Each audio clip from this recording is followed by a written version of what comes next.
Mélanie, un destin brisé dans l'exercice de sa mission. Mélanie avait 31 ans. Elle était mère d'un petit garçon de 4 ans, récemment pacsé, et travaillait comme assistante d'éducation au collège Françoise Dolto de Nogent, en Haute-Marne. Le mardi 10 juin, sa journée de travail débute comme toutes les autres. Il est un peu plus de 8h15 lorsqu'un élève de 14 ans, muni d'un couteau pris dans la cuisine de ses parents, s'avance vers elle à l'entrée de l'établissement. Sans prévenir, il la poignarde à 7 reprises. Grièvement blessée, Mélanie succombe quelques heures plus tard à ses blessures.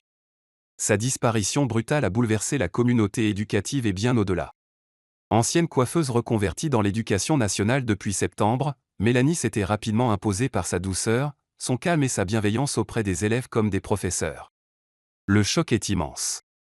En sa mémoire, une marche blanche a réuni près de 1500 personnes à Nogent. Ses obsèques, célébrées le mardi 17 juin, se sont tenues dans la plus stricte intimité familiale. Mélanie est tombée dans l'exercice d'un service public essentiel. Elle incarne, malgré elle, les dangers croissants auxquels sont exposés les personnels éducatifs. Pour saluer son engagement, le ministère de l'Éducation a annoncé l'attribution posthume de la Légion d'honneur, lors d'une cérémonie présidée par la première ministre Elisabeth Borne. Son fils sera reconnu pupille de la nation.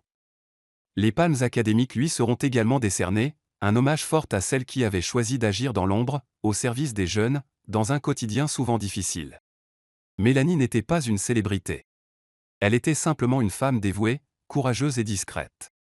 Une héroïne du quotidien, dont le nom mérite de ne pas être oublié.